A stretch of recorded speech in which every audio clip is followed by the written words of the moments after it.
Hey everyone, and welcome back to my channel. Or, if you're new here, hi, I'm Georgina.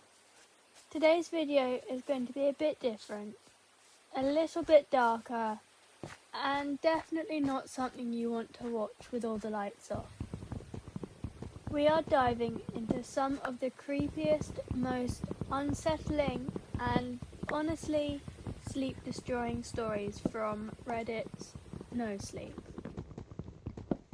If you've never heard of it before, it is a subreddit where people share horror stories written in a way that feels completely real. Like these things actually happen. And the rule is, you read them as if they are real. No breaking the illusion. So, whether you're here because you love horror, you like a good creepy story, or you just want something that's going to make you slightly regret your life choices later tonight, you're in the right place. I picked out a few stories that genuinely made me pause, reread, and question turning my lights off. So, we're going to go through them together. Get comfortable, maybe keep a light on, and let's get into it. My wife has been peeking at me from around corners and behind furniture. It's gone from weird to terrifying. My wife Lynn and I have been together for 6 years and married for 11 months. Our entire history together has been very normal, and never once have I noticed any weird behaviours or red flags. I can't stress enough how out of character this whole thing is for her. Lynn is very kind, intelligent, and thoughtful. She's always been the no-nonsense type of person. Being childish or trying to scare me is not something she'd normally do. She doesn't even like watching horror movies. When we first started dating, she agreed to watch The Shining with me because she knew how much I loved horror. She was so scared that she didn't even make it through half of the movie before we had to turn it off. She isn't into anything creepy and has never been into pranks. It's just not her cup of tea. And that's fine. But that's what was so strange about this. It's just so unlike her. I should also add that she never had any mental health issues, and as far as I'm aware, it doesn't run in her family. I know some people are able to hide their mental health problems, but in the 6 years we've been together, I think I'd have seen some sort of sign. 2 months ago, I was in the kitchen making myself some coffee before work. I was running a bit late that morning, and I knew I wouldn't be able to make it to Dunkin' Donuts for my usual morning fix. I took a sip of my coffee as I hurried down the hall towards the front door, when I happened to notice Lynn peeking at me from around the corner ahead of me. I could only see her eyes and a strand of her long dark hair hanging against the wall. The rest of her body was concealed behind the corner. I nearly spilled my coffee when I saw her. I did burn the shit out of my lips. "Geez, Lynn," I said, wiping a few drops of coffee from my pants. "You scared the shit out of me." She immediately popped out of mute like a little kid that had been caught. I heard her scurry off towards the living room, and by the time I got to the front door, she was out of sight. It was really weird and just totally out of character for her, like I said. But I also found it kind of funny that she was being more playful and a little less serious. I I shouted that I loved her and called her a weirdo. As I shut the door behind me, I heard her laughing. Her behaviour was a bit odd, but it certainly wasn't something to call a priestess. I forgot about it by lunch, and by the time I got home, she was her normal self. I didn't bring it up, and neither did she, and life went on. The next incident happened 3 days later. It was around 2 a.m. I had woken up to get a drink. I was standing at the kitchen island, jug of OJ in hand, and I felt a strong feeling that I was being watched. For whatever reason, I looked down at the floor and saw my wife's smiling face staring back. She was peeking at me from the other side of the island, staring up at me with wide, unblinking eyes and grinning. Grinning like the Cheshire Cat. I screamed, I'll admit it. Not out of irritation, but fear. For some reason, at that moment, I was scared. At the sound of my scream, Lynn scuttled backwards out of my view, her hands and feet smacking the tile floor as she hurried out of the kitchen on all fours.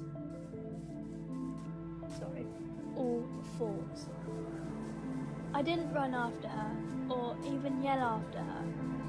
I just stood there, frozen in shock, wondering what fuck had possessed her to do that.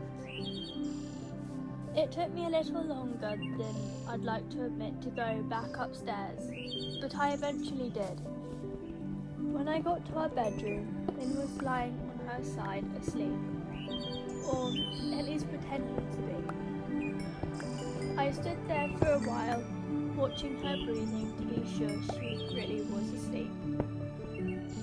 I had the feeling she might jump out at me the moment I got into bed, but she didn't. I climbed into bed and she didn't even move. Her breathing was soft and deep, and I was starting to wonder if I had dreamt the whole thing. The next morning, I waited for her to come down for coffee, and after handing her a mug and kissing her cheek, I decided to ask her about it. What was that about last night? I asked, keeping my tone light so I didn't offend or embarrass her. She frowned over her cup of coffee, shaking her head like she had no clue what I was referring to. You were peeking at me again, from over there, I said, pointing to the spot on the floor by the kitchen island. She followed my gaze, and when she looked back at me, she burst out laughing. She laughed so hard that I couldn't help but join her. You creep the fuck out of me sometimes, you know that? I said.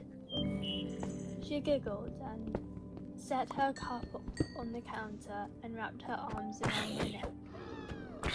You creep me out all the time, so I guess we're even, she teased. We said our goodbyes and left for work. As I drove, I kept thinking about how creepy it had been seeing her grinning at me from behind the island like that. The sounds her hands made on the floor as she pulled away. I told myself she was just trying to be silly, just trying to join me in my love all things horror. It's not like that, like I was afraid of her, but it still didn't sit right with me. I started seeing her peeking at me more and more. Sometimes she'd be peeking out from behind the couch or living room curtains. Once she even managed to get inside her grandmother's old trunk that sits at the foot of our bed. I might not have even known she was there at all had the trunk's old hinges not given her away. She'd had the lid propped up just enough so that only half of her face peeked through. She'd been grinning like an excited toddler. It was unnerving. I didn't even know what to say to her. All I could do was stare. When I finally found my voice, I asked her why on earth she was doing this. She didn't answer, but she had slowly closed the lid, shutting herself inside the trunk. I just walked away, feeling disturbed. I didn't understand why she was doing it, but it clearly made her happy. I just hoped she would fire off the game quickly. Lynn didn't peek at me for the next 2 weeks. I started to think she was done with her weird prank, and I was relieved. We were watching a show on Netflix one night, and I jokingly said that I hadn't seen her peeking at me lately, and that she must have given up on her spy game. She looked up at me with a small smile and said, "Maybe I'd just gotten better at it." I didn't say anything, but I wondered whether or not she was joking. For the next few days, I couldn't stop thinking about what she said. Was she still peeking at me when I wasn't looking and I just hadn't noticed? And if so, what the hell was she getting out of this? I started to feel paranoid, constantly checking whether she was watching from around the corner or behind a door. I was jumpy whenever I was home, and she wasn't in full view of me. I felt stupid and a little crazy. But after a few weeks without another incident, I began to relax. I stopped checking behind furniture and walls and told myself it was just a bad memory. Then a few days ago, things got so much worse. Lynn left to go to a friend's, and I lounged on the couch and played a couple games on my laptop. Around 9 p.m, I hopped in the shower, and as I was watching the soap from my hair, I felt that awful feeling that I was being watched. I slowly opened my eyes, and I almost had a fucking heart attack. Lynn was peeking from behind the shower curtain. Her entire head stretched into the shower, leaving just her body outside. Her long, dark hair hung against the curtain, the ends dripping with water. Her mouth hung open in a terrible grin, eyes wide and red as if she hadn't blinked in a while. I screamed and jumped back against the wall. She didn't move, nor did her smile waver. Her makeup ran down her cheeks in 2 black streaks. She looked giddy and completely deranged. I was fucking terrified. We stood like that for a few moments, neither of us saying a word. Finally, after what felt like forever, she slowly pulled her head back out of the shower, and I watched her blurry figure through the curtains as she moved backwards towards the bathroom door. A second later, the bathroom door slammed shut, hard enough to rattle the mirror. I screamed again and jumped out of the shower to lock the door. I stayed inside the bathroom for over an hour. Maybe I overreacted to some of you, but joke or not, I wasn't going to put up with the crazy shit anymore. That's what I kept telling myself as I paced in my bathroom, stopping to listen at the door every few minutes. Suddenly, I heard a muffled sound, and I pressed my ear against the bathroom door, straining to listen. I couldn't hear anything, but I envisioned Lynn standing on the other side of the door giggling at her joke. I felt a surge of anger. I was beyond pissed at being made to feel scared in my own house. I made to hide in the bathroom for an hour. All for what? Some joke? If it was a joke, it was an awful one. What the fuck, Lynn? I snapped. This shit is getting really fucking annoying. I waited for her to apologize, or to call me a jerk. But instead, I heard a faint moan, so quiet I wondered if I heard it at all. And then complete silence. Lynn? I called out, not able to even hide the shakiness in my voice. I got no response, just my own heavy breathing.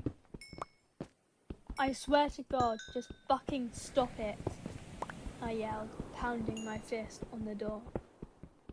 I waited for her to curse me out, something I would expect from me talking to her like that. I never screamed at her before, but there was nothing, just the occasional drip from the shower head. I won't deny that I was scared, too afraid to open the damn door and face my own wife. I waited another 30 minutes or so, which feels like a fucking lifetime when you're scared. Finally, I decided I wasn't going to spend the night hiding in my bathroom, so I got down on my knees and peered under the door. I almost expected to see her face peeking back at me, but thankfully I didn't. I could see straight down the hallway to the top of the stairs, but no Lynn. I didn't know if I should be happy about that or not. I looked for a few minutes, waiting to see her head pop up over the top step, but it never came. I stood up, my hand hovering over the door, and mentally prepared myself to open it. I slowly turned the lock with shaky fingers, and was about to yank it open, when I heard a sound that still makes me feel nauseous when I think about it. A moan, louder than before, but this time I was able to tell just where it was coming from. I turned my head to the closet door as if in slow motion, and locked eyes with my wife, who was peeking out at me from the small gap. Her eyes were still wide as ever, and her mouth was hanging open in the most grotesque, gaping smile I'd ever seen. I didn't even scream. I was too scared for even that. Her hands were clasped to her chest, body trembling with sheer delight, as if she could barely contain her excitement. A short, rasping moan bubbled up from her throat, deep and raw, sending a shiver through my entire body. Somehow I found the ability to pull the bathroom door open and ran as fast as I could all the way down the steps, snagging my keys and my phone from the table in the living room before running outside to my car. I could hear her shrill laughter behind me, but I didn't hear her getting closer. I didn't bother shutting the front door. I drove away from the house faster than I legally should have, shivering the entire time, either from fear or the cold. Maybe a little of both. I hadn't grabbed a coat or even a pair of shoes. I was still in my boxers and my hair was still damp. I drove straight to my brother Chris's house, about 40 minutes away, ignoring any and every call and text I got. I didn't check my phone until I was safely parked in my brother's driveway. Lynn had called 4 times and sent a flurry of texts, all wondering where I'd gone and why I left like that. I threw my phone at the dash in a rage, furious at her nonchalant attitude. My brother and his wife were surprised to see me, especially dressed in just a pair of boxers, but told me to stay as long as I needed. Chris lent me some clothes and asked me what happened. I told him Lynn and I had a fight, but didn't get into the details. I didn't want him to think I was overreacting and leaving my wife over a prank, even if it was a strange one. Hadn't I encouraged her for years to lighten up instead of being so serious all the time? I had wanted her to relax and loosen up, but this was definitely not what I had in mind. I tried to sleep on their sofa, but my brain wouldn't let me sleep. Every time I closed my eyes, I saw Lynn's face staring at me from inside the closet, knowing she'd been in there with me the entire time made my skin crawl. She'd never left the fucking bathroom at all. Instead, she slipped inside the closet and slammed the bathroom door shut to fool me. The mere thought of going back home gave me anxiety. I tossed and turned, unable to sleep. Chris ended up giving me a sleeping pill, so I was able to get a little rest. My sleep was filled with terrible dreams, all of Lynn's smiling face. I woke up just as the sun started to rise. My sore body ached from the sofa, and I felt drained. I knew I'd have to call Lynn at some point, but I didn't know what to say to her. I wouldn't be going home unless she gave me her word she'd never do any more creepy shit. I just wanted my wife back. Her normal, serious self never looked so good. I was contemplating calling her and telling her that, when that familiar feeling came over me. I was being watched. I was staring at the ceiling, my heart in my throat. I didn't want to look away, but the longer I ignored the feeling, the worse it got. My eyes drifted away from the ceiling, almost on their own. Her face was pressed up against the window beside the couch, staring down at me with the same gaping smile. Drool dribbled down her lips, leaving 2 long streaks down the glass. I didn't know how long she'd been there, but something told me she'd been there quite a while, possibly all night. I didn't bother screaming, though I was afraid anger triumphed any fear I felt at that moment. I jumped up from the couch and pounded my palm against the glass. Lynn, are you crazy? What the hell is wrong with you? Just go home, I shouted. Now! She didn't move. Her ghastly expression never changed.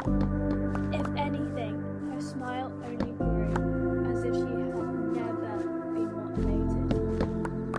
I could hear Chris and his wife moving around upstairs, as if Lynn could hear them from her place outside. Her head twitched slightly in their direction, and she began to close her mouth slowly. Chris called my name from upstairs, obviously concerned.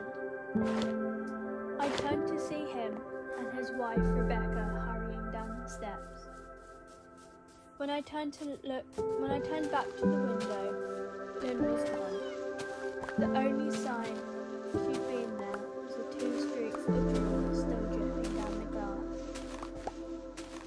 I tried explaining to Chris and Rebecca about waking up Lynn watching me through their window. They were skeptical. Who wouldn't be? Chris and I went outside to the spot in front of the window, but there were no footprints in the dirt. Just a slight indent. Animal, probably, Chris guessed, and I didn't argue. He and Rebecca assumed I dreamt the entire episode, but they didn't understand, and I was too tired to explain to them. I called out of work that day and turned my cell off. I didn't want to face Lynn. Just talking to her was too much for me at that point. I really started to believe something was irreversibly wrong with her, that no matter what promises she'd made, we'd never be the same again. The thought saddened me to my core. I cried most of the morning. By noon, I figured I was ready to confront her, give her one last chance to explain. I could at least give her that after 6 years, I told myself. I turned my phone on and saw dozens of texts she sent, all from a seemingly concerned wife. Can we talk? I love you. Please call me. I'm really worried. Can you answer? Just come home. And more of the same. All texts telling me she loved me and she wanted me home.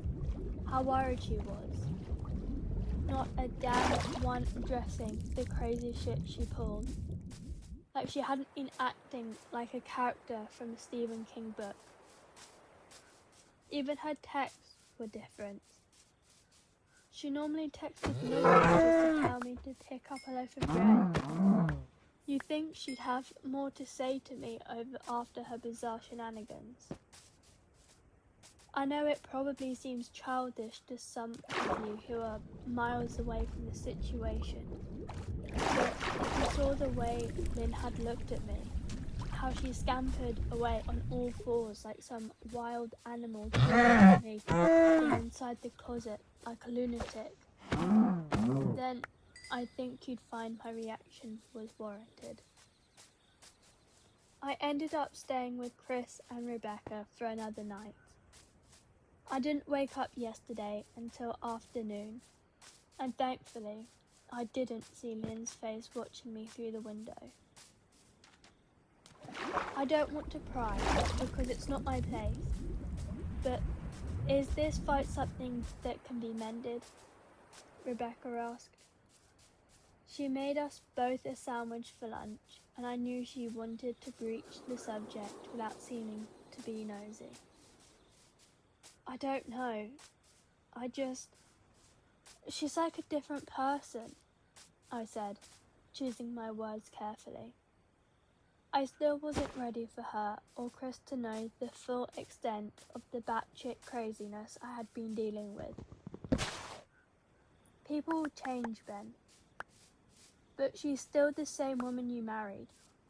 Maybe you both just need to talk through your issues.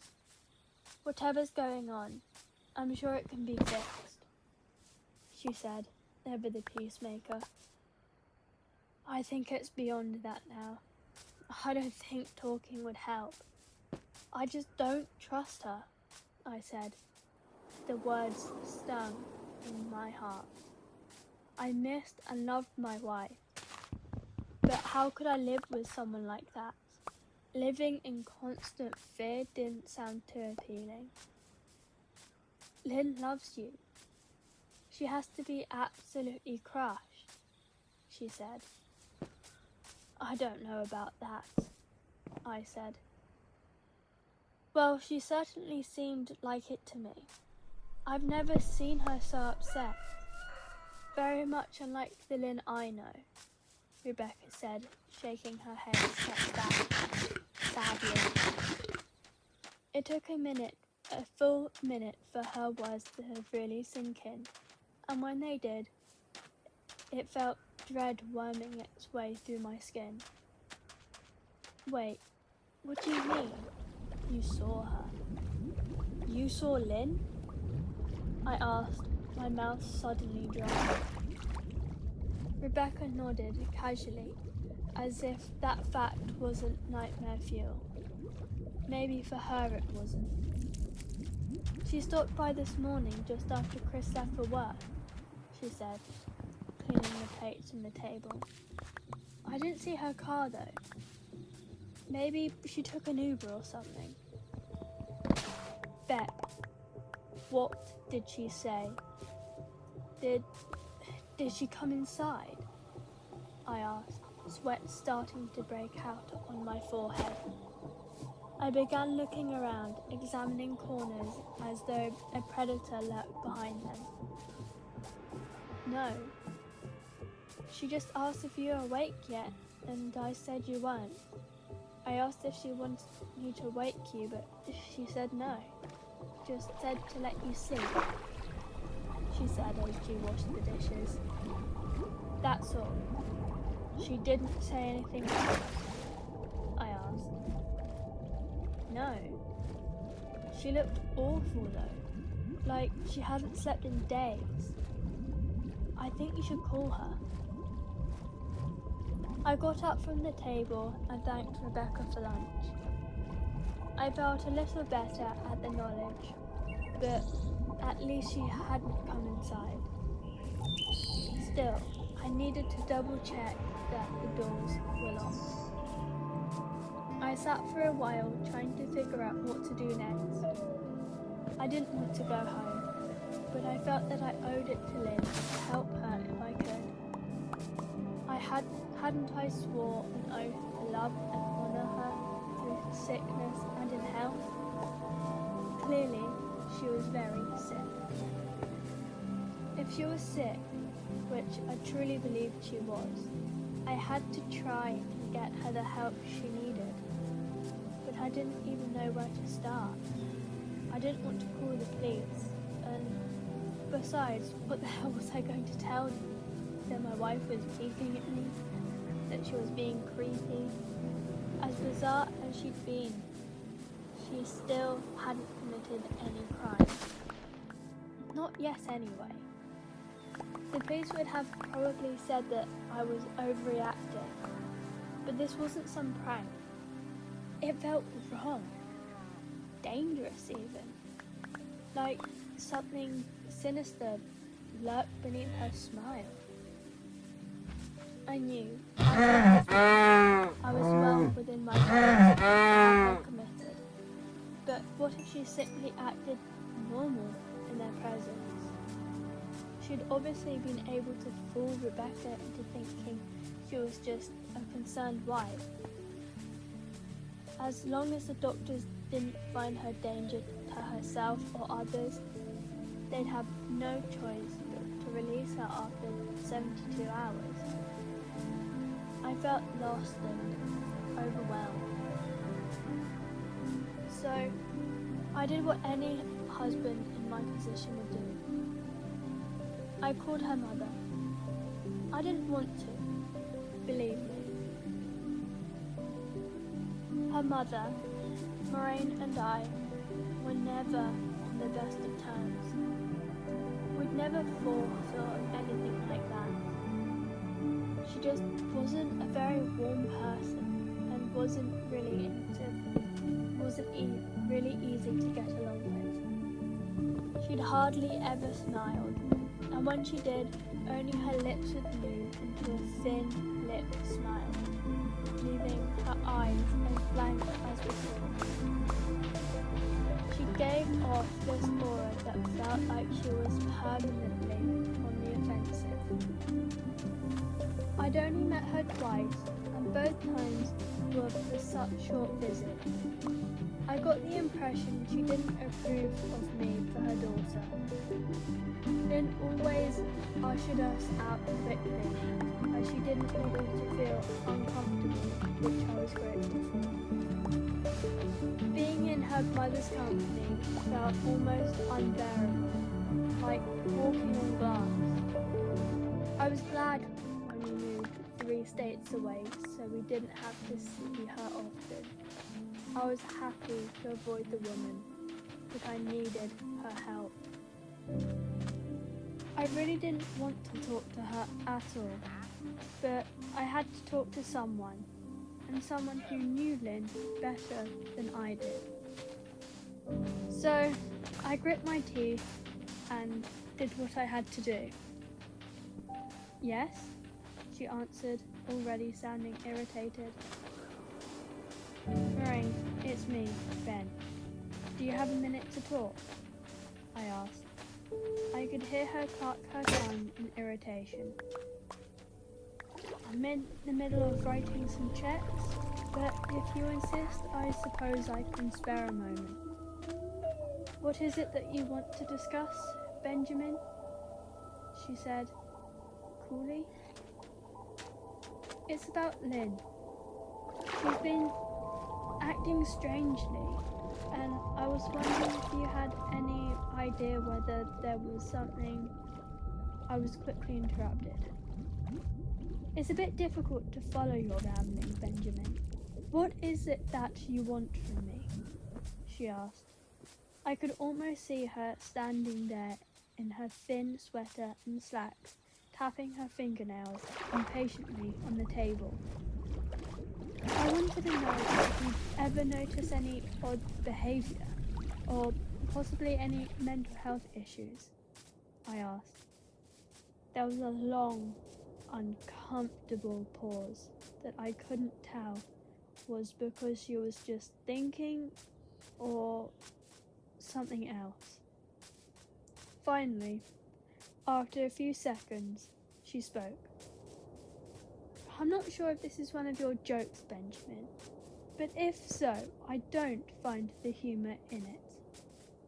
Now, I do have business to attend to, as I've said, so if you don't mind, she said, but I cut her off before she could get rid of me. Lorraine, this is not a joke. I'm sincerely concerned about Lynn's mental health. Her behaviour has been very erratic lately, and I'm very worried about her. And I figured as her mother, you would be as well, I said, my frustration evident in my voice. If you're truly concerned, then I suggest you get the health professionals involved. I don't know what you expect of me, she snapped. I could tell she was seconds away from hanging up, and for some reason I was desperate not to let her. I had the feeling that she knew a lot more than she was letting on. Please, if not for me, do it for Lynn, I tried. I heard a faint, shaky intake of breath, as if she were trying to hold her steely persona together, but failing. Maureen? I started. Benjamin, I don't know what to tell you. My only advice would be to seek professional help. Do not call here again. Goodbye. I tried to call out to her, but she hung up. I tried to wrap my head around the call and her refusal to help me. Even if she didn't like me, why wouldn't she want to help her own daughter? I couldn't understand that. I tried to replay the conversation, desperate to find something I missed. After a while, I almost gave up, until I remembered her last seek professional help. She said those words with a bit of urgency. I could have just been grasping at straws, but no. I was sure her voice had changed ever so rose slightly when she said that, as if they were very important. What had she meant? I assumed she'd been referring to medical professionals, but maybe she was referring to someone else. Someone that she didn't. For some reason, I feel comfortable saying directly. Or maybe I was just desperate. I waited for Chris to get home, and after a very long and exhausting conversation with him and Rebecca, I convinced them that Lynn truly needed psychiatric help. I didn't tell them everything. I wasn't prepared to go into it yet, but I told them about our last encounter, how she'd hidden in the bathroom looking at me from the corner. They were obviously shocked, but thankfully they believed me. They too just wanted to help me. Still, they didn't think it was all that serious. Weirdly, but not dangerous. They just kept saying that Lynn had to be playing some kind joke. Maybe from YouTube? Rebecca offered, only half-heartedly. Chris didn't think we should do this just yet. He offered instead to go with me, and I readily accepted. He reasoned that calmly talking to her, trying to coax her into going willingly, was the best course. I agreed to do it his way. At least I wouldn't be going into that house alone. We drove over this morning, just after breakfast. There was no way I was going out there. When we pulled into the driveway, my stomach began doing somersaults. Her car wasn't there, but I still didn't let my guard down. The front door was ajar, and for a split second, I thought we'd see her eyes staring through the gap. I was shaking and starting to sweat. Chris, however, was fine. He waited for me to open the door, his hands in his pockets like he was going on a fucking stroll through the park. I envied his ignorance. I pushed the door open and was immediately hit with a stench of rot. Chris smelt it too, and he walked in the house behind me with his nose scrunched up. What do you do? What do you guys use to clean the floors around here? Shit, Chris mumbled. Shut up, I said, my eyes darting around for any signs of Lynn. The house was deadly quiet and dark despite being 10 in the morning. All the curtains were closed up tight, refusing to allow any sunlight inside. If I hadn't left it just 2 days prior, I'd have thought the house to be abandoned. We moved through each room, carefully checking any place that she might hide, occasionally calling her name. Why the fuck are you looking under the couch? Chris asked eventually. Aren't we looking for your wife? He was looking at me like I was a moron.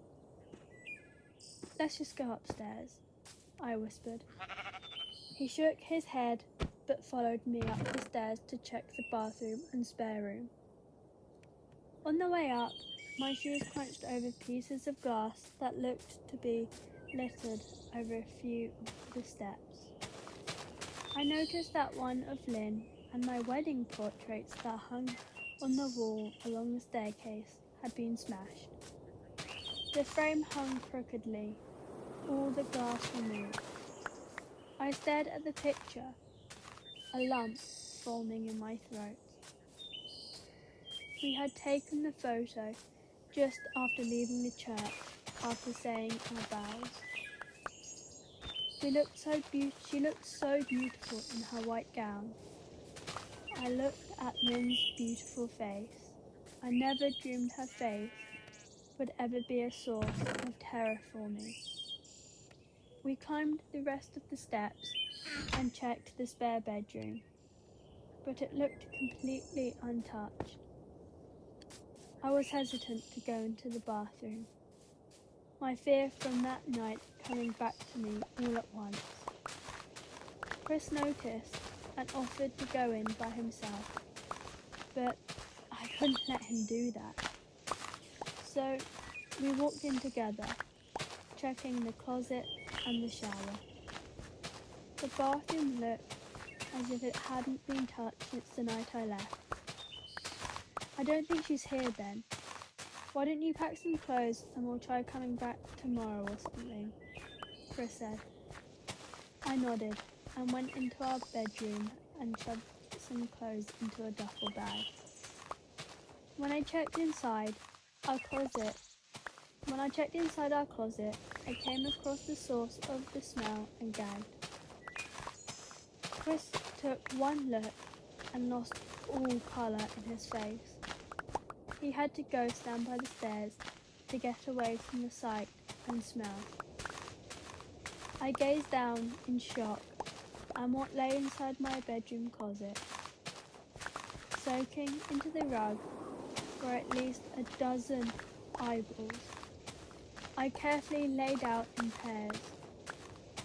Some were as large as a quarter, while others were as tiny as a marble. I stared down at the eyes she collected from small animals, and I wondered how she'd gotten them, and shuddered at the thought.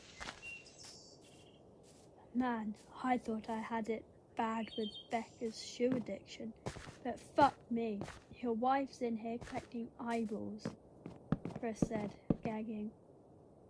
Ben, I think we should go, he called from the hall. I'm getting nauseous. Alright, I grabbed my duffel and shut the closet door on my new nightmare. I stepped out into the hall and took a deep breath of air. I could taste the rot on my tongue and I couldn't help but gag. Who the fuck lines up eyeballs in their closet like that? Chris mumbled. I tried to tell you she needed help, I said. She doesn't need help, then.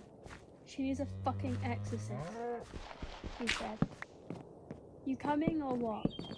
I can't stand the smell any. His words died in his throat and his eyes grew wide with fear. I didn't ask him why. I could feel it. Someone was watching me and I didn't think it was the eyes in the closet. I turned around, my eyes slowly scanning the bedroom. Christ, I whispered as I finally saw what we'd missed. Under the bed, curled on her side, watching us with the excitement of a kid on Christmas morning, was my wife. She held her hands together just under her chin and they were shaking eagerly. Now that she knew she'd been found, I could hear the quiet noises she was making. A sort of hiccuping sound in her throat, as if the excitement was just too much for her. It was unnerving to say the least. Wide eyes and that same huge smile. Everything in me told me to run, but I forced it away. This was my wife. No matter how twisted she was, still the woman I married, and I had to help her. Lynn? I said softly. She didn't respond, but her head bobbed back and forth in two quick little movements as if she were nodded. Baby, I just want to help, okay? Can you let me do that? I asked. I had taken a single step forward, approaching her like some kind of dangerous animal. I love you, Lynn, I said softly. taking another step closer. She let a tiny moan escape her wide-open mouth, and I had to resist the urge to run. Her shoulders were starting to quiver, and her eyes grew large as saucers. I crouched down so I could hear her better, and immediately saw the blood. Her hands were covered in it. They trembled more the closer I got, as if she was barely able to contain herself. "Lynn, are you hurt? You're bleeding," I said. She bobbed her head again, her bloody fingers moving up and down as if playing an invisible piano. They occasionally grazed her chin, leaving smears of blood on her skin. I wanted to recoil in disgust. The smell that was coming off of her was revolting. I could feel the vomit trying to climb up in my throat. Her lips were dry and stretched thin, blood seeping between the cracks. I knew she wouldn't come out on her own, but I didn't want to leave her in the state she was in. I scooted closer and reached out to her. The excited hiccuping sounds got louder and her hands shook, fingers flexing. It was then I could see the blood oozing from in between her fingers. "Oh my God, Lynn, you're bleeding," I said. Instinctively, I reached out to take her hand, but before I could even touch her, her hand sprang out towards me. A sharp pain shot through my arm, and I fell back on my ass. My arm burned. I could see the blood dripping down onto the carpet. I looked back at her in shock and saw her grinning madly, her fingers clutching a large shard of glass. "You all right in there?" Chris asked from behind me. I turned my head slightly and nodded to him, cradling my arm to my chest. When I turned back to face Lynn, I saw that her focus had shifted. She wasn't looking at me anymore, and she wasn't smiling anymore either. She was staring past me, her eyes glaring at Chris the way a hungry lion might stare at an antelope. Her mouth was still hanging open, but it was twisted into a snarl. I got to my feet and began walking backwards down the hall, afraid to take my eyes off her. "Are you bleeding?" Chris asked. The moment the words left his mouth, Lynn started fast scooting out from under the bed, and the glass shard still in her fist. "Chris, run! Go!" I yelled. He must have been too afraid to move, because a second later I felt my back bump into him. He was still standing at the top of the stairs, staring at the horror that was my wife. Lynn had crawled completely out from under the bed and stood in the bedroom doorway, her face twisted in rage. Her whole body was visibly tense. Blood ran down her fingers and onto the floor. "Jesus, Lynn," Chris said. "You are playing hide and seek?" I reached back and pushed him towards the steps. "Move your ass, Chris," I said as quietly but firmly as I could. Lynn bobbed her head in fast, sharp motions and began to grin, stretching her mouth open wider and wider so that her chin seemed to touch her chest. I heard Chris mutter a prayer, and then he was running down the stairs. I stood at the top of the stairs, stuck between the love for a woman who clearly needed serious help and self-preservation. "I only want to help," I said, choking back tears. Her eyes focused on me once again as she slowly lifted the glass, holding it out in front of her. And then she started sprinting towards me, grinning with utter excitement. Thankfully, my body took over and I flew downstairs, skipping 2 or 3 at a time. I made it to the front door before I felt her leap onto my back, wrapping her arms around my neck. Her open mouth next to my ear so that I could hear those terrible hiccuping sounds up close. I shook her off me, knocking her to the floor. I felt a searing pain in my back as she went, but I tore open the front door and bolted to my car. Chris was standing in the front yard talking on the phone with the police. I didn't say a word. I just ran to my car and jumped in. Chris took the hint and followed me, still on the line with 911. I watched the rearview mirror, sure I'd see her there, running after us, but I never did. I went straight to the ER and got 11 stitches in my arm and 3 on my back. The police asked a lot of questions and went back to the house to do a search, but of course, Lynn wasn't there. They advised me to stay with a friend or relative for a while and to file a restraining order as soon as I could, but none of those things would matter. Somehow, I just knew. I dropped Chris off at home and went to a motel an hour away. I wanted to put as much distance between me and Lynn as I could. This is where I've been for the last 4 hours. I thought maybe the police would find her. Maybe they'd get her the help she desperately needs. But now I don't think so, because 40 minutes ago I got a text from an unknown number. Just 3 words. I found you. And the picture attached. The picture was dark and grainy, but I instantly knew what it was. There was no mistaking my wife's eyes.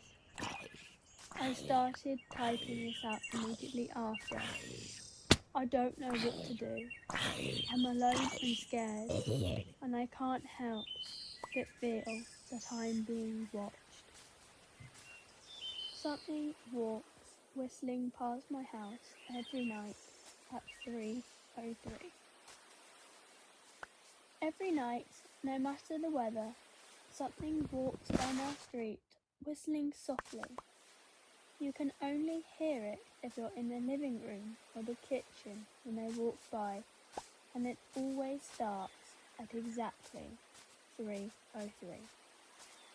The sound starts faint, somewhere near the beginning of the lane near the Carson place. We're towards the middle of the street, so the whistling moves past us before fading away in the direction of the cul-de-sac. When I was younger, my sister and I would sneak into the kitchen somewhere to listen. Mum and Dad didn't like that, and we'd watch hell if they found us out there. But they were never too hard on us, since we always stuck to the one big rule. Don't try to look at whatever was whistling. My neighbourhood is a funny place. I've lived here since 6, and I love it. The houses are small, but well kept, good-sized yards, plenty of places to roam. There are a lot of other kids here my age, and I turned 13 back in October.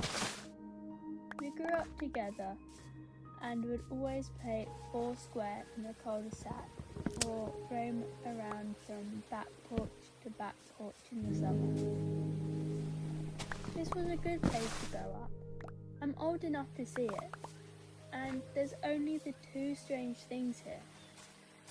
The night whistling and the good luck. The whistling never bothered me much. Like I said, I couldn't even hear it from my bedroom, but Mum and Dad don't like talking about it, so I've stopped asking questions.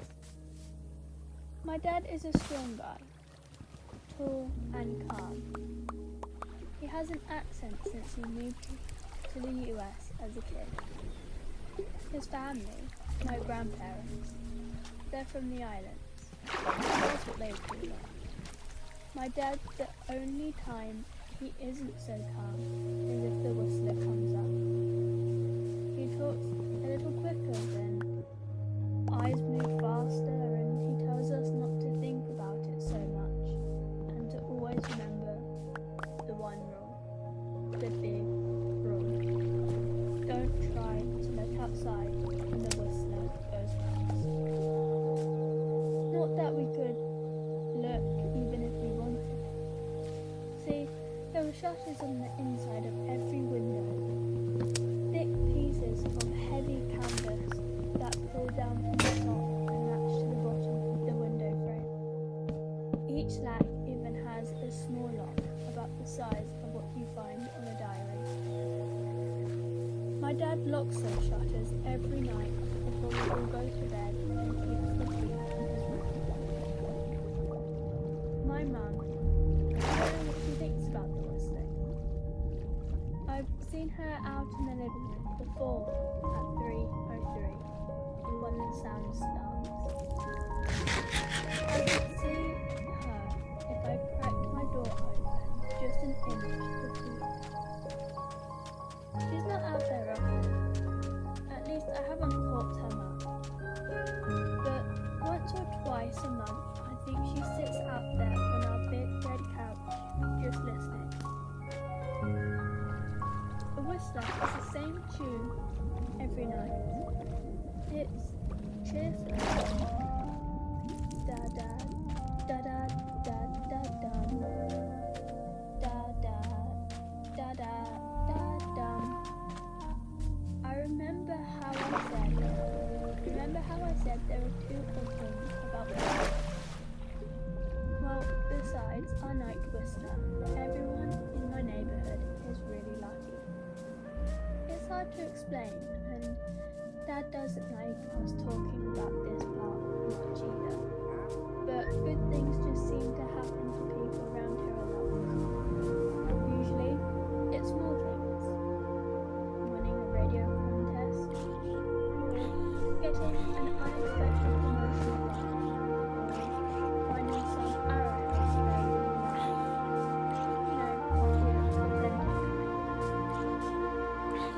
The weather is pretty good, and there's no time, and everybody's garden seems extra bright and lovely. A million little blessings, I've heard my mum say. The main mistake why we moved here in the first place was my sister Noah. She was born very sick, something with her lungs. We couldn't even bring her home when she was born, only visit her in the hospital. She was so small. I remember, small, even compared to the other babies. A machine had to breathe through her. We moved into her house here to be closer to the hospital. As soon as we moved here, Nola started getting better. The doctors couldn't figure it out. They talked it up to whatever they were doing, but we all could tell they were confused. But my parents knew, even I knew, Nola getting better was just another of the million little blessings we got for living in our neighbourhood.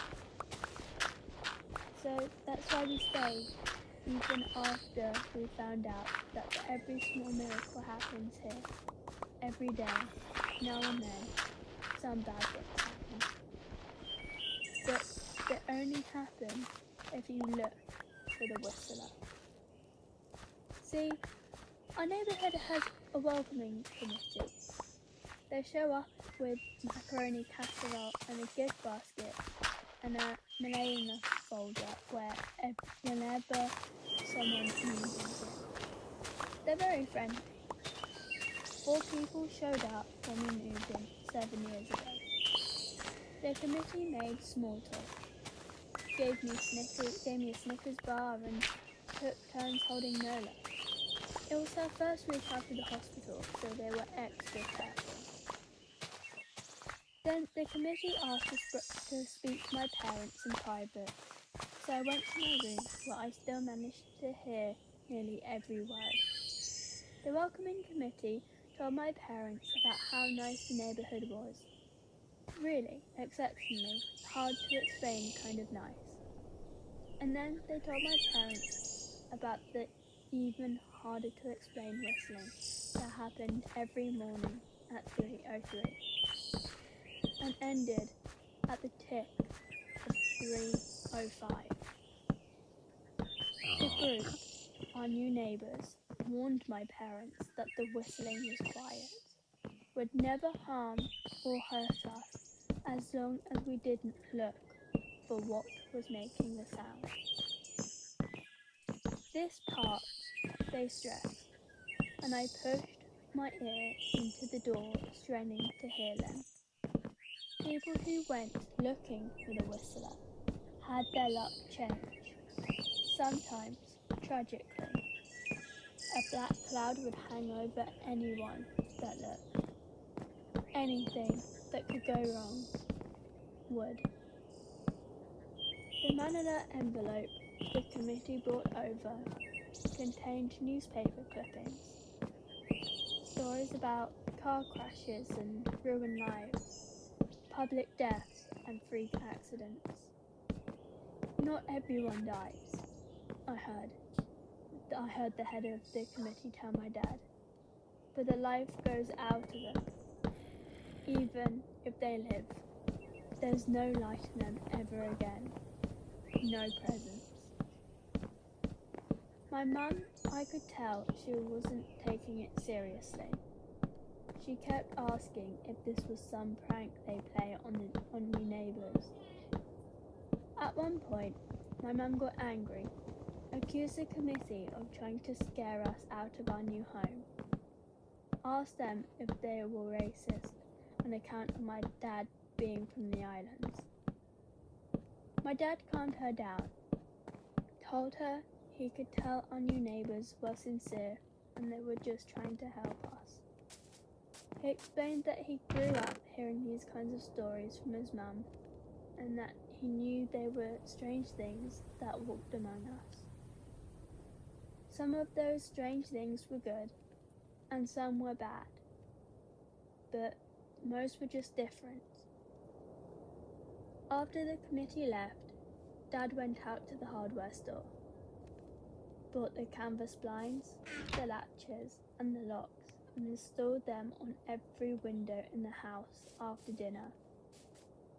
That first night in our new house, I crept out of my room at 3 a.m, only to find Dad awake, sitting on the living room couch holding my baby sister.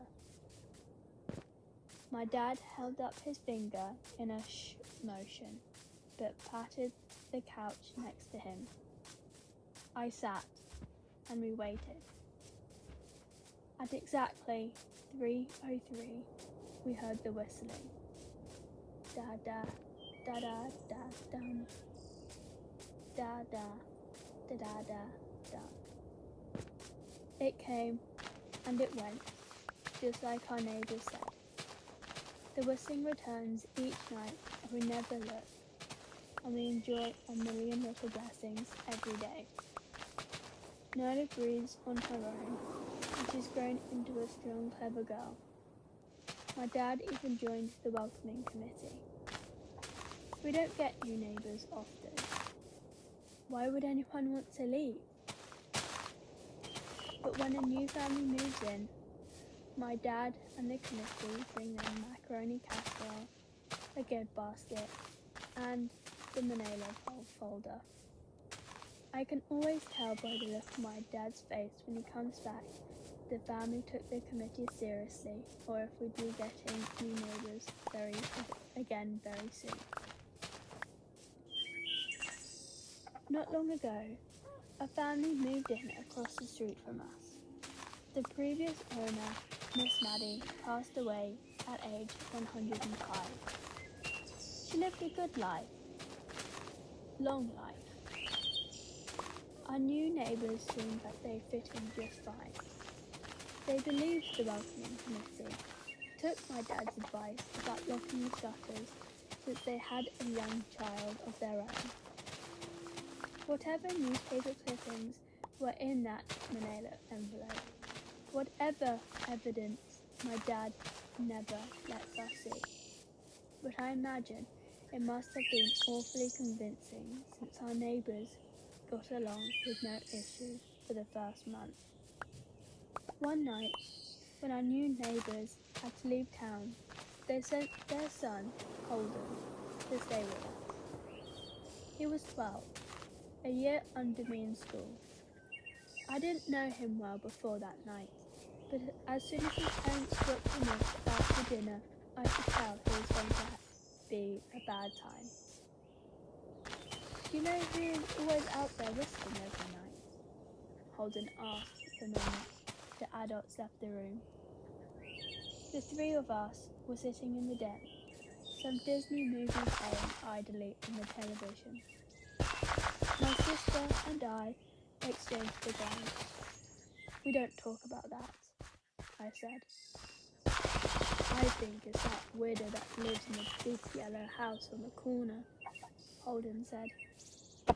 Mr. Tolls? My sister asked. No way. He's really nice. Holden shrugged.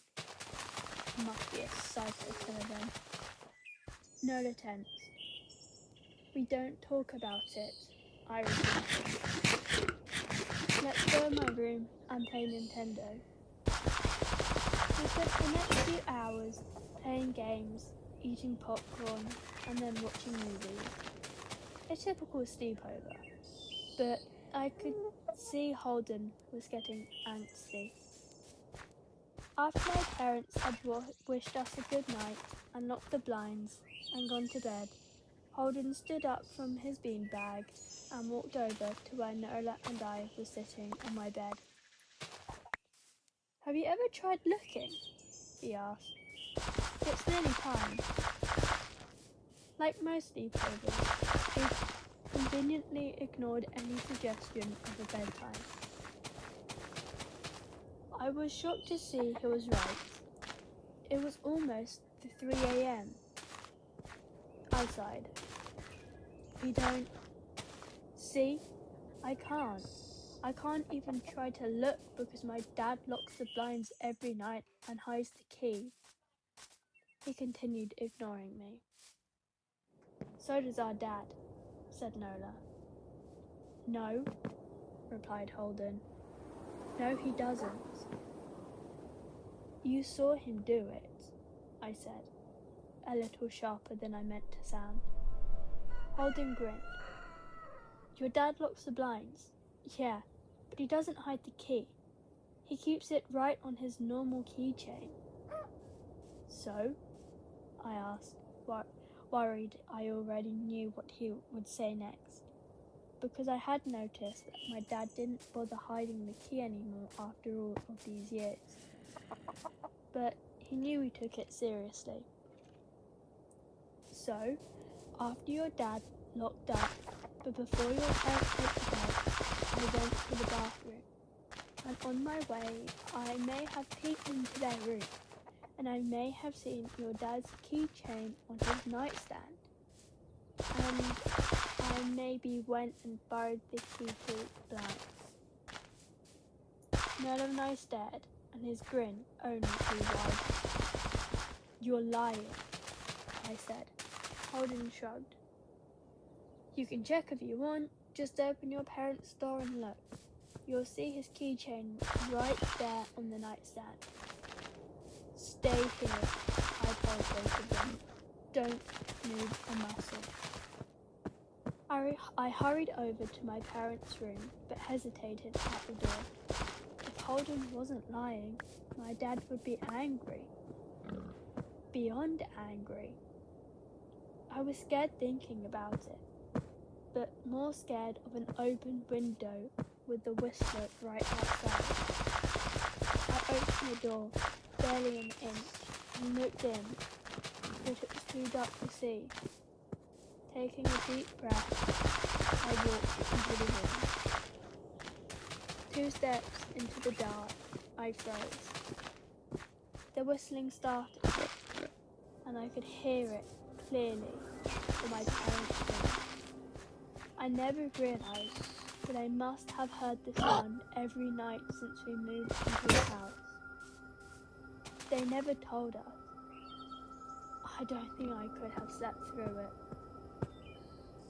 I stood there, listening to the whistling come closer, unsure whether I should turn the light on or call out to my dad. Soft sounds in the living room brought me back to reality. "Nola!" I yelled, running out of my parents' room. Holden and Nola were standing near the front door next to a window. Holden wasn't lying. I could see him fumbling for the lock on one of the blinds. I heard a click. He did have the key. Holden let out a quick laugh. Nola stood next to him, hunched up, afraid, but maybe curious. The whistling was right outside our house now. I think I made a sound, called out. I can't remember. Time felt frozen, clock hands nailed to the face. But I found myself moving. I'm not fast. I've never been athletic. Somehow though, I covered the space between myself and Nola in a moment. My eyes were locked on her, but I heard Holden pull the blind all the way down so it could release. I heard the snap of it to start to raise. I heard the whistling just on the other side of the window. But I had my arms around Nola, and I turned us so she was facing away from the window. At the same time, I jammed my eyes shut. The blind whipped open. The whistling stopped. I felt Nola shaking in my arms. "Don't look, okay?" I told her. Then turned around. We were positioned so that she was facing back towards the hallway and I was facing the window. My eyes were still closed. I felt her nod into my shoulder. I reached out with the arm, not holding Nola, and tried to touch Holden. My hand brushed against his arm. She was shaking, worse than Nola. "Holden?" I asked. Silence. I reached past him and gingerly felt for the window, eyes still sealed shut. The glass was cold against my fingertips, colder than it should have been for the first time in years. I moved my hand up the window, searching for the string to the blind. The glass began to get warmer the further I reached, and there was a gentle hum feeding back into my fingertips. I tried not to think about what might be on the other side of the window. I finally touched the string and yanked the blinds shut. I opened my eyes, the dim light leaking out from the kitchen. I could make out Holden, pale and small, staring at the now closed window. "Holden?" I asked again. He turned towards me and he screamed. Everything became a flurry of motion. Light sparked to life in the hall, then the living room. My parents' footsteps thudded across the hardwood floor. I didn't turn to look back at them. My eyes were glued to Holden. He was pale. He had bit his lip so hard there was a thin red line of blood running down his chin, and he wet himself. "What happened?" my dad asked from behind me. I managed to swivel away from Holden and look back. He looked. I'd never seen my dad scared before, but I saw it that night, in that moment, an old, ugly terror stick on his face, a parent's fear. "Just Holden?" he mouthed to me. I nodded yes.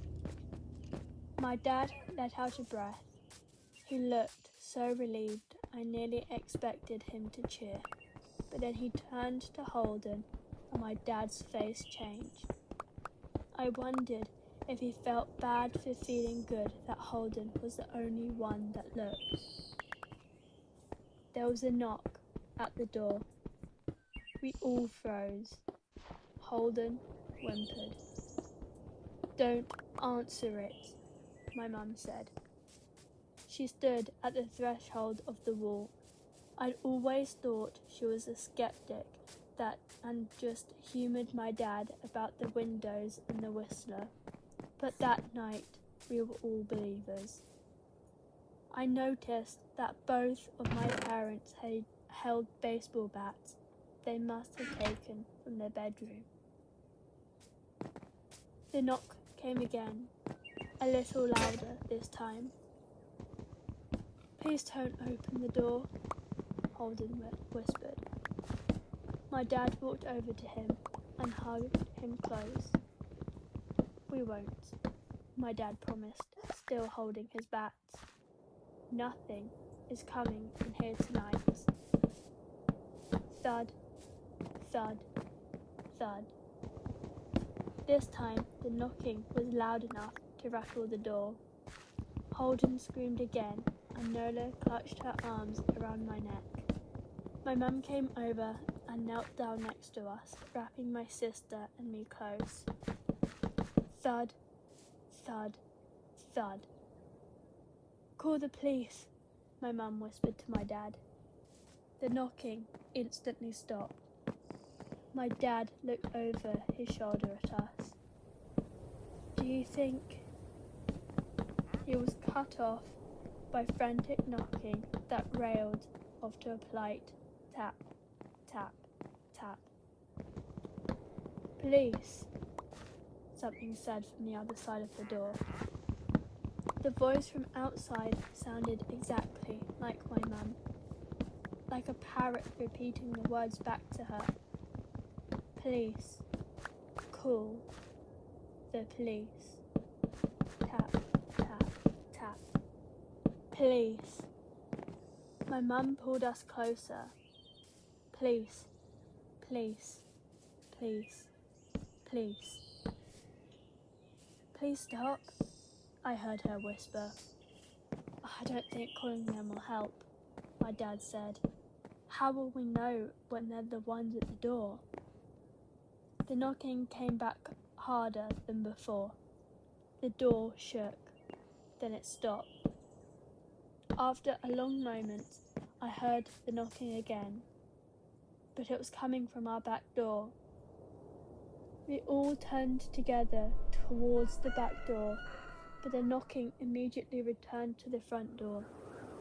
Front to back, back to front. Loud, then quiet, then loud again. Suddenly, the sound was coming from both doors at once. Big, heavy blows like a sledgehammer. Then something started raping against all of the windows in the house, then the walls. It was like we were living inside a drum with a dozen of people trying to play at once. Or we were a turtle, and something was attempting to claw us out of our shell. "Stop!" Holden yelled. The knocking died. "I won't tell," Holden said, staring at the door. "I promise I won't tell anyone what I saw. Just please go away." We waited for nearly a minute. Then we heard it. A soft tap, tap, tap coming from the window Holden had looked through earlier. Holden started to cry, sobbing like a prisoner watching gallows being built outside their cell. My dad held him, brushed his hair, but never lied to him, never told him things would be okay. The tapping at the window went on for the rest of the night. We held together in the living room for I don't know how long. Eventually, my mum tried to take us kids into my room while my dad stayed to watch the door. But the second we moved into my bedroom, the knocking came back so loud it was impossible to ignore. I was afraid the door couldn't take it. We went back to the living room and the knocking stopped. Only the tap, tap, tap on the window remained. None of us slept that night. The tapping stopped around 7 a.m. That's about the time the sun comes up here. We waited another 2 hours before my dad opened the blinds from one window. He made us all go back to my parents' bedroom first. I heard him open the door, then come back in. "Okay," he told us. "It's done." Holden's parents came back around lunchtime. My mum and dad walked Holden over to his house, and I all went inside for a while. Nola and I watched from the window. She stuck to me the whole day, right by my side, sometimes holding my hand. When my parents came back, they looked grim, but they wouldn't tell us what they said to Holden's family. It was a Sunday, so we all spent the day together, ordered pizza, and watched movies. That night, everyone slept in my room. Nola and my mum in the bed with me. My dad in a chair he pulled over. There was no knocking that night, or any night since. We didn't see much of Holden or his parents for the rest of that week, but by Thursday there was a moving truck in their driveway. Nola and I watched them packing up the whole afternoon after school. What sticks with me the most is how tired Holden and his parents looked. All three had the same pallor grim mouth shuts and lightless eyes. Even from across the street, I could tell something was very wrong. Holden and his family were gone before sunset. I remember what the original welcoming committee said to my parents when we moved in. "Not everyone who looks at the Whistler dies, but even those that live have the light go out of them, and the rest of their lives are full of misfortune. A million little tragedies." I think Holden's parents must have looked, either to comfort him if they didn't believe, or shared the burden if they did. I watched Nola some days, happy and young and alive, and I wonder if I'd been slower if she'd looked out of the window that night. Would I have looked too? To comfort her? To share that burden? I'm glad I don't have to find out. We still live in that house, in that neighbourhood. We still hear our whistler walking past every night. The blessings, the luck, the good things here are too good to leave. But we're careful. We don't have friends over to spend the night anymore. My dad hides the keys to the blinds very, very well. Not that I've gone looking. Some things you just don't need to look for. My son's camera monitor alerted in the middle of the night. I checked it and saw my wife and son sitting on the bed. They weren't my wife and son. I'm a nurse and I currently work nights. It's a total drag, but I'm hopeful I can go to days soon, since some co-workers are planning retirements.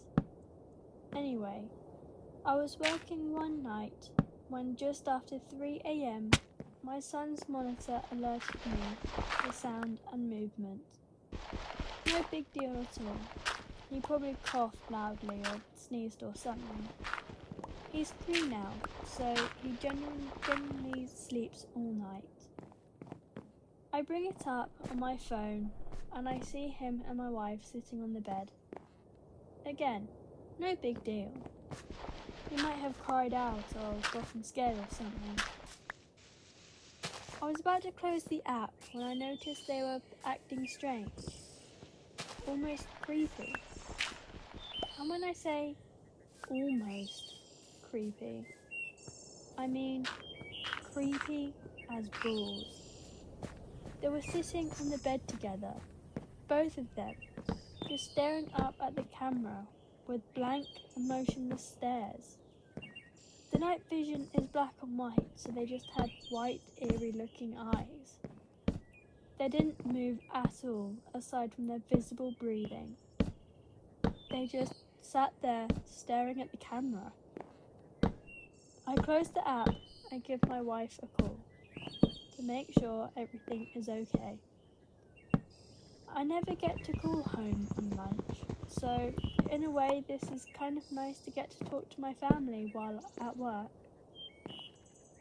It rings a couple times before she answers with a very groggy hello. It was like she was dead asleep, and when I called and she looked wide awake and on camera. Hey, you guys okay? Huh? Yeah, Buddy came in like 15 minutes ago. Seemed scared, so I said he could sleep with Mama. I'm confused. I'm confused here since when I saw them in his room a minute ago, literally 60 seconds had passed since I closed the app and made the call. Wait, so you guys are in bed? Yeah, I fell back asleep right away. Everything okay? Everybody keeps waking me up. She's kind of annoyed. Hang on a sec. I put her on speaker and bring up the app, hoping I don't see it. When the app loads, I get that pang of intense nervousness in my stomach that I haven't had in a long time since I was a kid in school and realised while I was eating breakfast a paper or something was due that day and I hadn't done it. My heart leaps in my throat. My wife and son are sitting on his bed looking up at the camera, same motionless stares. Hello? You guys are in bed, right? Yeah, we're trying to sleep. Well, I'm looking at his camera and I see you two sitting on his bed. Huh? No, we're in our bed. I know that's what you mean, but I'm looking at his bed and you two are in there. Hang on, she says. She's quiet for a sec while she brings up the camera on her phone. I hear this guttural, terrified gasp, like she had sucked all the air in the room into her lungs, filling them to capacity. I don't hear this kind of gasp from my wife often, usually only when she's truly afraid, like during a jump scare in a movie, or one time when we turned her back on our son for literally a second and he was down by the mailbox inches from the road. I hear rustling of sheets and the line goes dead. Of course, Now I'm absolutely terrified myself, so I immediately call back. It goes to voicemail, so I call again. I call again and again, with no answer. Finally, after about 4 minutes, she calls me. I tell you that 4 minutes felt like 40 years. Hey, what's happening? I ask. She's absolutely hysterical and crying. I can't understand a word she says. Stop. Slow down for just a second, I say. She slows down enough to explain they're in the car and driving to her parents.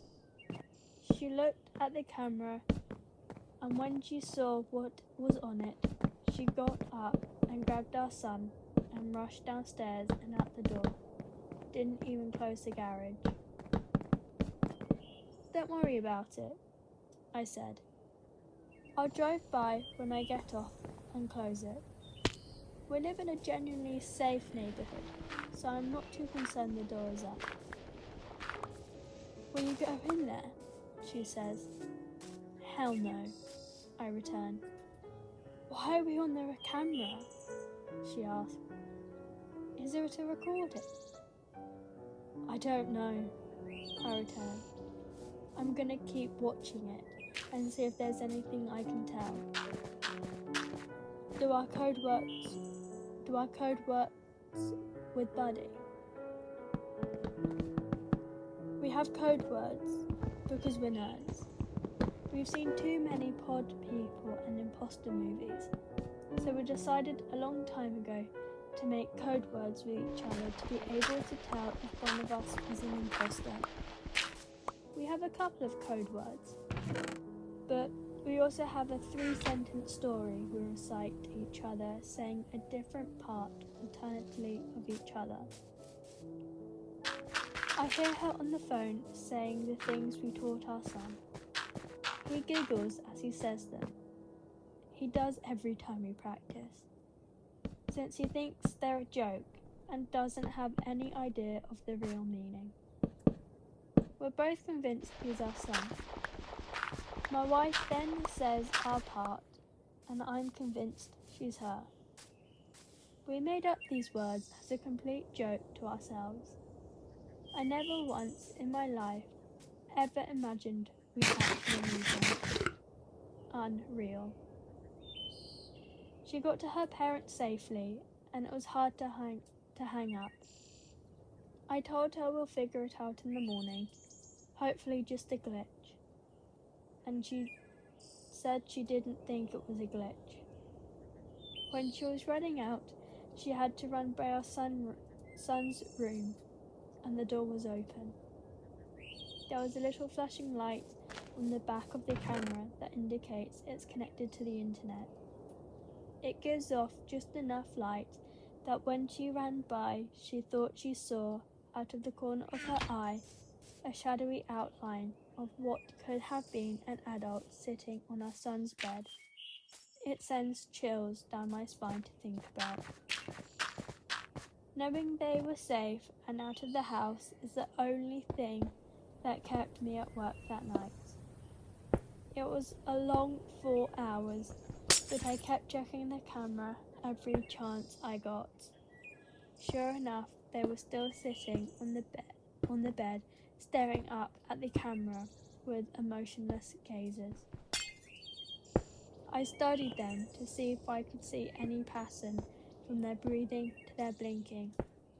Their breathing was steady and looked normal.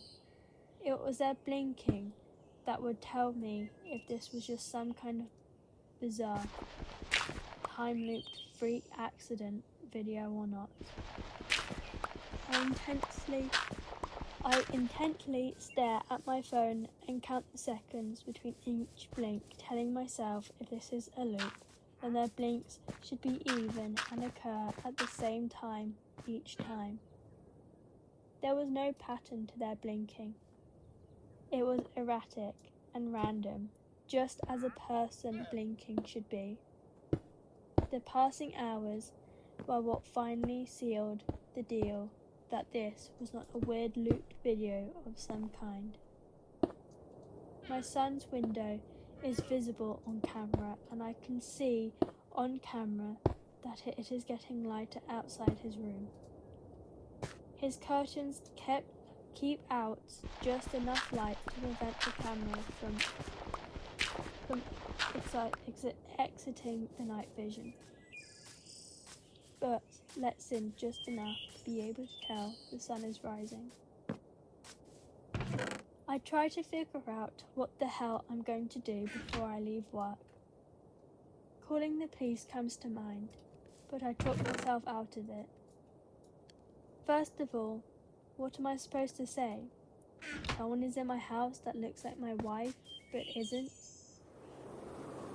Worse yet, what if they are entities of some kind, and the police do go over and it kills them or something? I decide to tell my co-worker about it.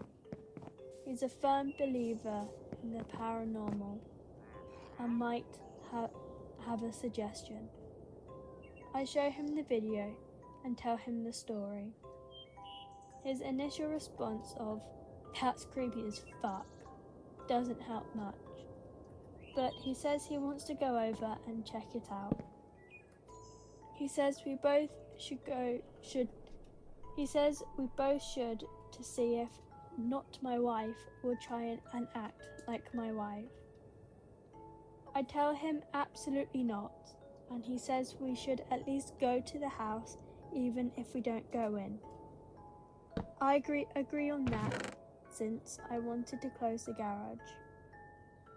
We got to my house and walked around the perimeter first, not sure what we wanted to accomplish by that, but it felt like something we should do. The curtains were all drawn since nobody was there to open them in the morning, so we couldn't see anything. I went to close the garage and suddenly had this overwhelming urge to go inside and investigate. It was like I just had to know what was going on. So we went. We walked through the kitchen towards the foyer where the stairs are.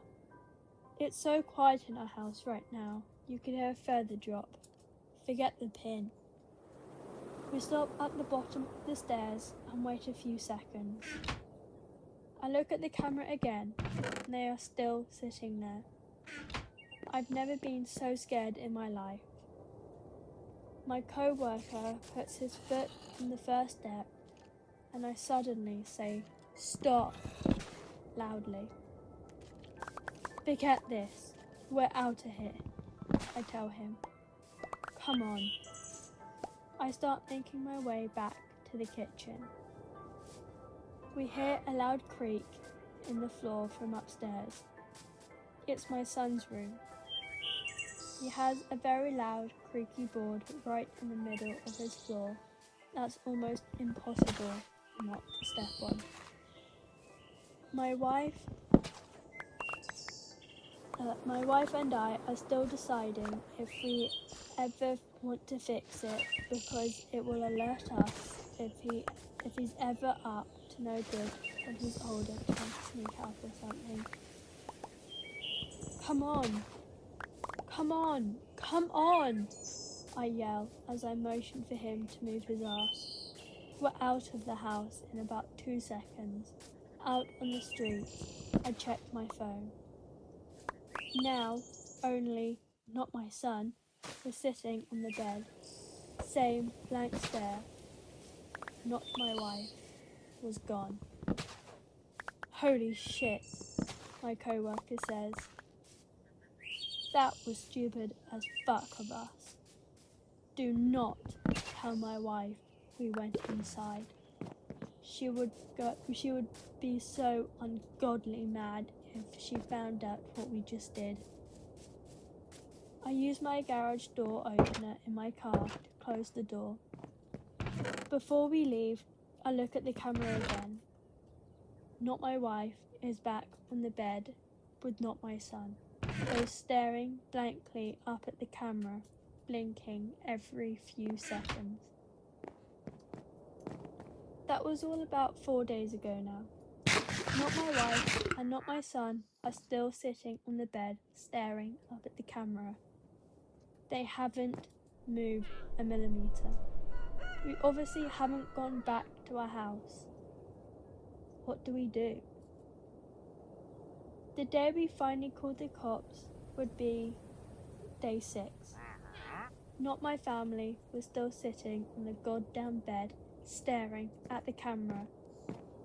I told the dispatcher there were intruders in my house, leaving out the part where they looked exactly like my family. I told her we were out of the house, but I would meet the police there. She dispatched 2 units. My wife begged me not to go. I told her I had to be there. I had a foolproof plan. I would take her mum's iPhone and FaceTime with my wife while showing the police the camera on my phone. They would see this is a fucked up situation and hopefully proceed with caution. My co-worker friend said he would come with me as well. My friend and I beat the cops to my house. Like most of you mentioned in the comments previously, I was packing heat. I had concealed carry, so I had my 1911.5 on me. I was not concerned this would bother the cops, as I was hoping to inform them of my permit and that I was currently carrying. What I wasn't going to tell them was that I had my father-in-law's AR-15 in my trunk. It's almost funny how many of you mentioned that this was the way to go in my previous entry. I didn't plan on telling the cops about it because I was not planning on needing it. They would come armed and prepared. They showed up and I let them know I was armed, then enacted my plan. I initially told them the story. They looked at each other like I was crazy and they didn't believe me. I FaceTimed my wife so they could see she was in fact not in the house despite what our camera was showing. They still didn't seem to believe me, but this did pique their interest. I hung up with my wife and told her I'd call her back as soon as we knew something. So now we're sure this isn't a recording? An officer stated, repeating what I said.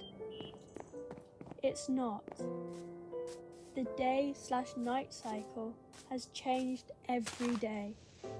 Their blinking is erratic and not cylindrical like it was a repeat, I said. I know it's a stupid question, but your wife isn't a twin, the officer asked. I told him no. My friend spoke up. I have an idea. Turn the volume up. I'll go throw a pebble at the window. He went around the back while I turned up the volume to the max. Okay, I'm tossing. We heard the light tick from outside the window, but the 1 second delay on the camera came in loud and clear through my phone. Not my wife moved at the sound of the pebble hitting the window. The first time I'd actually seen her move, aside from the time she wasn't on screen when I initially went inside our house the first day. She turned her head towards the window just slightly before turning back to the camera. Okay, so this is live, an officer said. Okay, sir, I need you and your friend to stay outside here. We're going in and find out what's going on here. Should you ask for more units? I asked hopefully. Not at this time. We're going to assess the situation first. They don't appear to be armed, but we're going to be more cautious.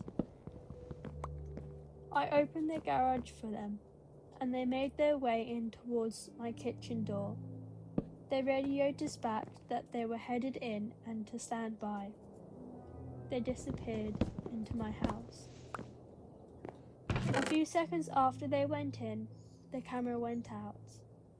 I wanted to vomit, and I felt like if I put my fingers in my mouth, I'd be able to feel my heart since it had leapt so far up into my throat. Shit! I yelled to my friend. I immediately popped the trunk and got my rifle out and ran into the garage. My friend, right behind me.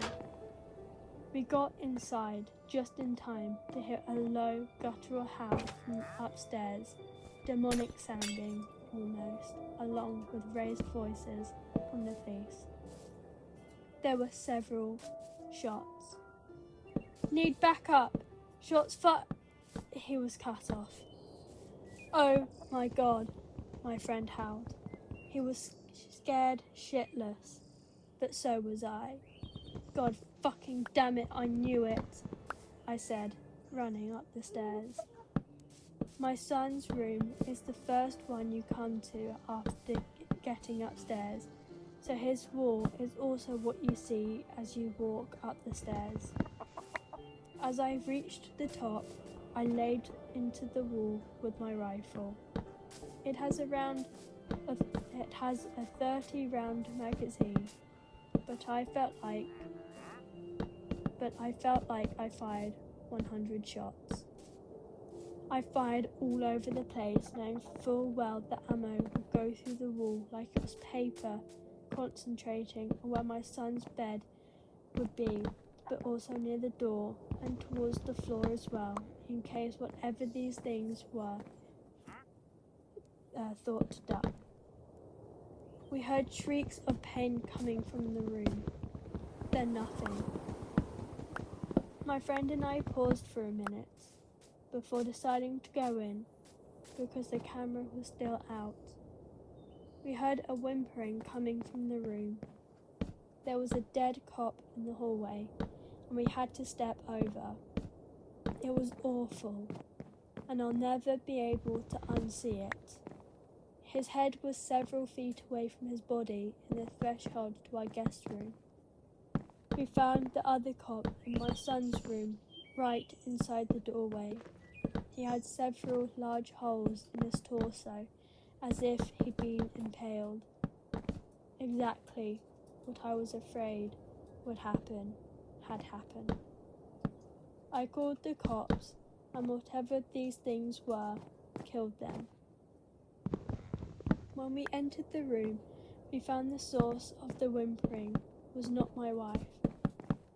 She was laying on her back on the floor, holding her torso that was bullet-ridden and breathing heavy. The scene was awful. I can hardly put into words how awful it was. I know now, just like I did then, they weren't my family. It shouldn't have been hard. I should have been able to just go in and finish it. But instead, I fell to my knees. Not my wife begged for her life. I don't want to die, honey, she whimpered. I wanted to have more kids. I can't die now. I looked over at not my son who had been dead. He'd taken 2 shots, at least to the head of what was left of it. He had several more in his torso and 1 or 2 on his legs and arms. If you have kids, seeing their lifeless, bullet-ridden body is a special kind of hell. Again, I knew it wasn't my son, but it was. I was going to be sick. I killed my family. I turned back to not my wife. She was acting just like my wife. It even mimicked her anxiety about death that she has had in the past year or so. It's not her, man. I forgot my friend was even there. It's not her. Shoot it. I know what you guys are thinking. How many times has this happened in the movies? And you scream at your TV for the main character to just shoot the imposter because it's not their loved one. I guess movies get it right somehow. I'll never roll my eyes at the character who can't kill an imposter again. Please don't shoot me, it begged. My hands were shaking as I aimed it. Why couldn't I do it? I know. I knew this wasn't my wife.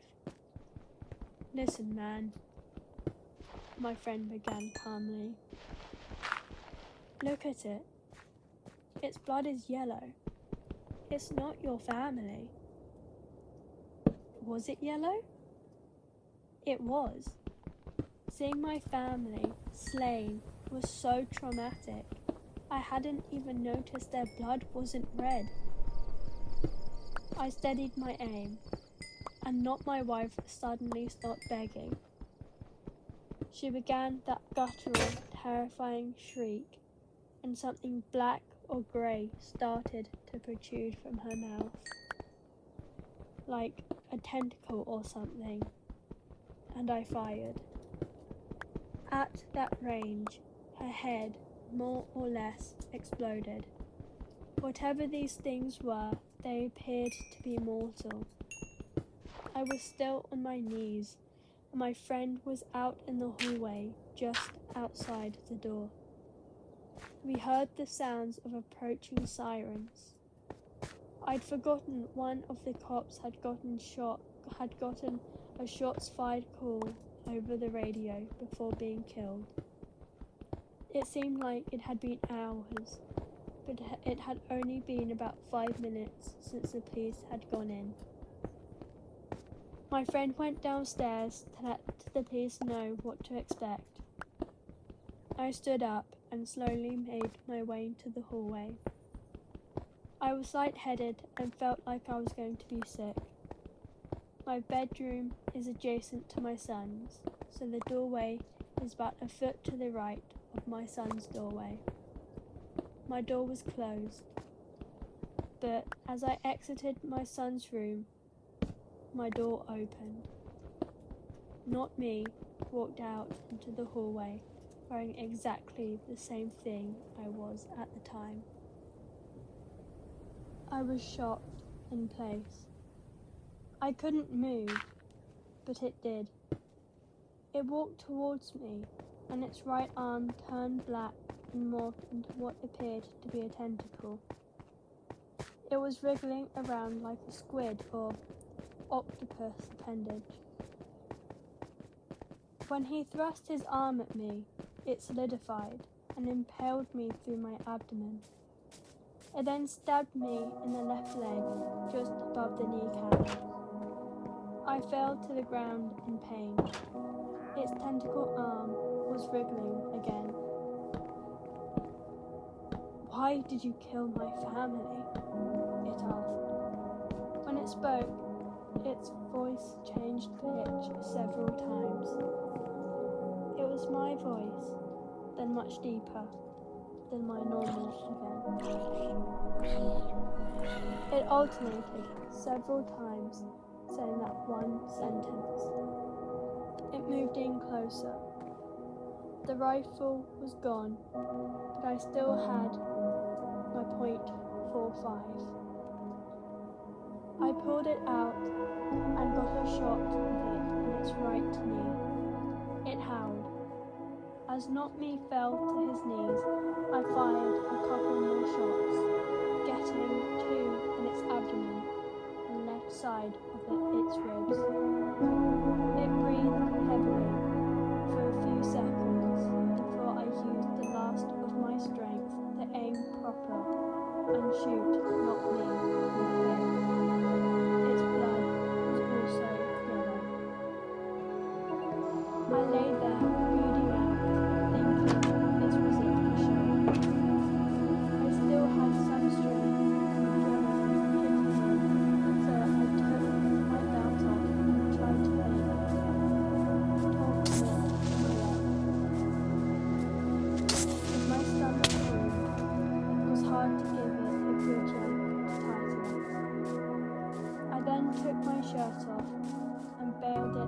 and packed my stomach wound and applied as much pressure as I could.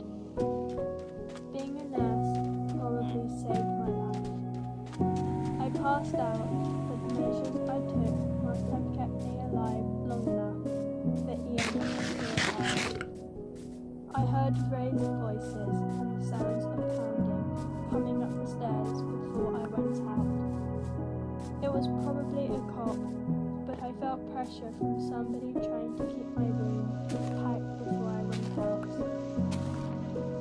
I was in and out of consciousness as EMS arrived along with probably every cop in the city. I was wheeled downstairs and put in an ambulance, but while I was being loaded into the gurney upstairs, I heard cops freaking out, and rightfully so. They lost 2 brothers, and 3 were older brothers, and were 3 other bodies. Did he kill his brother? Are they twins? Probably referring to Notney's dead body. Or his whole family? Put him on armed guard while at the hospital. He'll probably be getting charged. As I was getting placed into the ambulance, I saw my friend talking to a group of about 10 cops, all listening very intently to what he was saying. I went out again in the ambulance. I woke up in the ER. My wounds had been treated. The tentacle hadn't been more than a few inches wide, so it was just slightly larger than a large mouth. They'd sewn me up, and I found that I was currently receiving a blood transfusion to do blood loss at my home.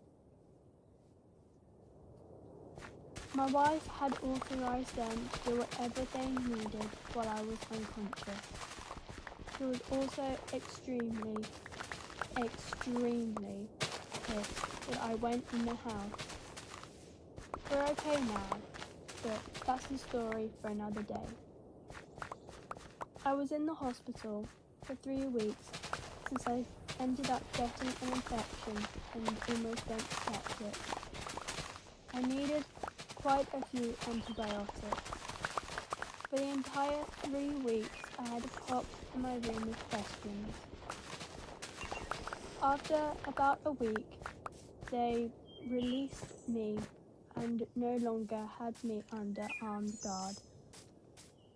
I told them absolutely everything, not caring if it made sense or not. And thank God my friend had come with me since he was able to corroborate this weird story.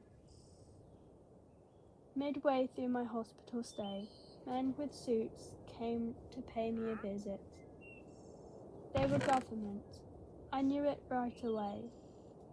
They said they were FBI, but I don't know if I believe that.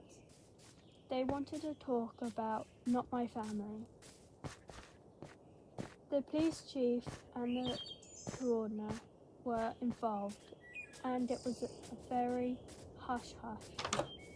They made it clear that this was not to get out to the public. This is where I have to apologise, probably for an anticlimactic ending to this ordeal. I don't know what not me and my family were doing. Neither do they.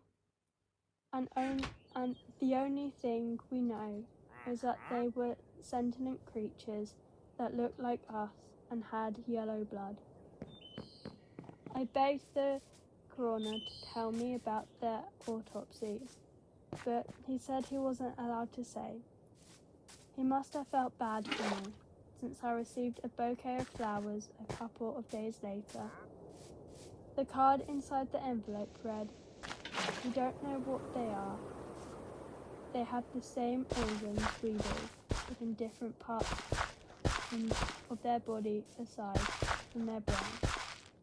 But what's red and pink inside us is green, and yellow inside of them. They're humanoid creatures, but whatever they aren't human. Destroy this letter, AS 80. We had our house professionally cleaned. It was almost surely a government team since they contacted us on behalf of the police. We could not find any Google reviews or websites for the company online. My wife and I are not going back to our house. We would love to burn it down, but there's no way to do that and avoid suspicion of arson at this point. We'll end up taking a huge loss on the property since everyone in our neighbourhood knows there was an incident involving multiple deaths in the house, but don't know what actually happened. It will be hard to sell, but eventually it will. We're going to move on from here. I told everyone at work it was a home invasion and I bought it. I'll go back to work in a couple weeks and we'll start looking for a new house. Again, I'm sorry. I know everyone wanted a concrete ending, and I know exactly what the fuck those things were. And to know exactly what the fuck those things were, but we just don't know. Aliens sound good to me. I've been thinking if they were supernatural or actual demons, gunfire wouldn't have been able to kill them. It's just hard to say. If they were aliens, why do they just sit there and creep in our house for a week? They didn't even try to take our lives. It's hard to wrap my head around. If it's aliens, keep your eyes peeled out there. There could be more of them. I knew a woman who never took off her wedding dress. Pauline was a sweet woman who lived across the street. We weren't close as kids or teenagers because she was around 5 years older than me, but our parents were friends. I think she babysat me when I was younger too. When my mother learned that Pauline was engaged, she sent me to help on the bridal shower.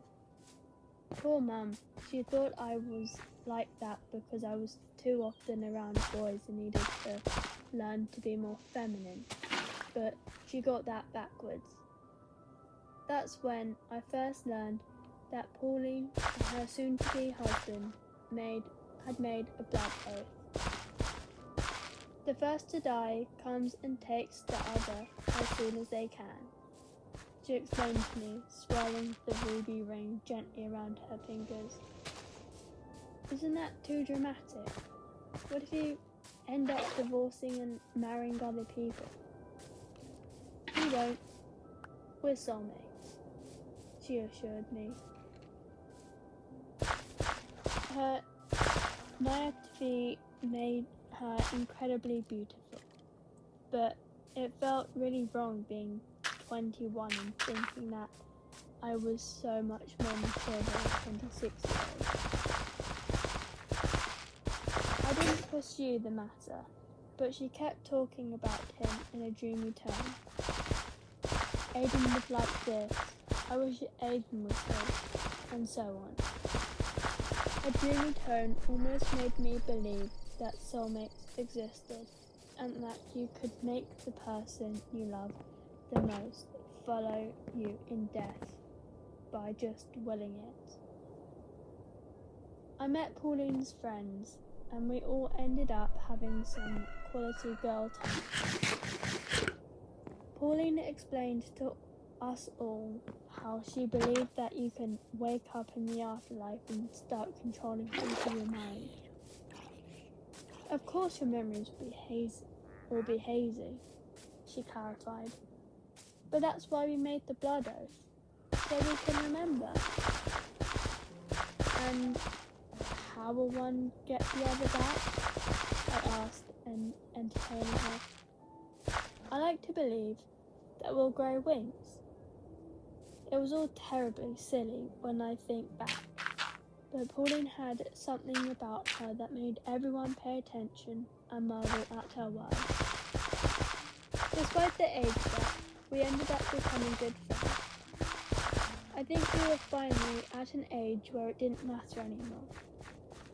Since I was in college, but lived with my parents and didn't need to work, I had a lot of spare time to accompany her to wedding dress fittings, cake testing, and all the little things that were the world for the brides. But Pauline was a pleasant bride to be and never freaked out.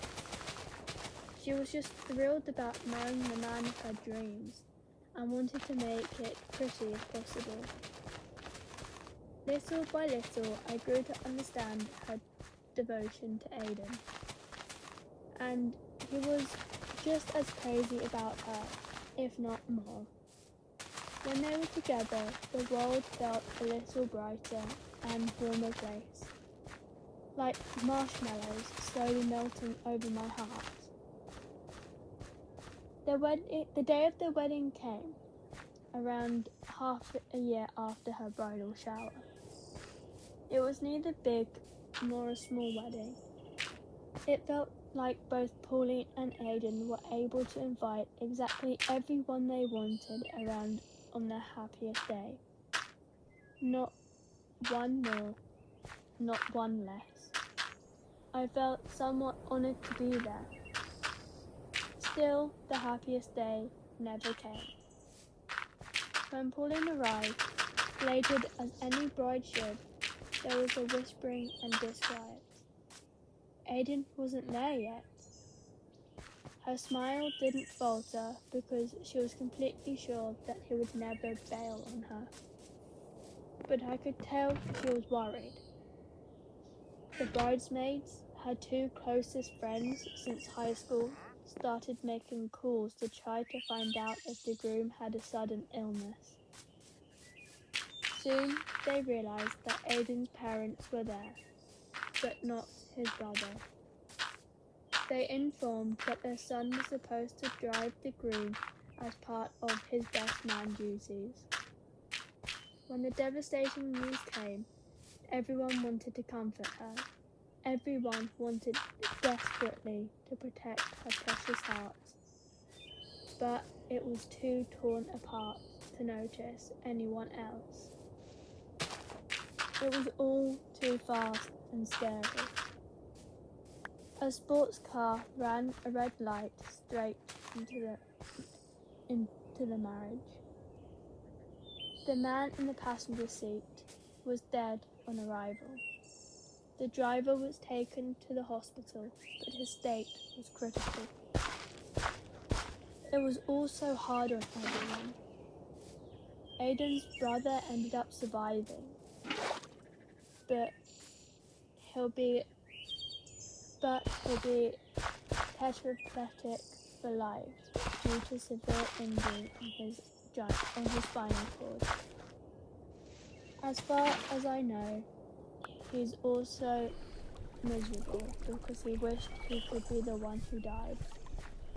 Right after the wedding, that never happened, Pauline and Aidan's parents dealt with selling the house they had just bought. And Pauline continued living with her parents. They both still worked office jobs, so her other friends and I started taking turns keeping her company while they weren't home. I did my best to be there for my neighbour and friend, but she wasn't there.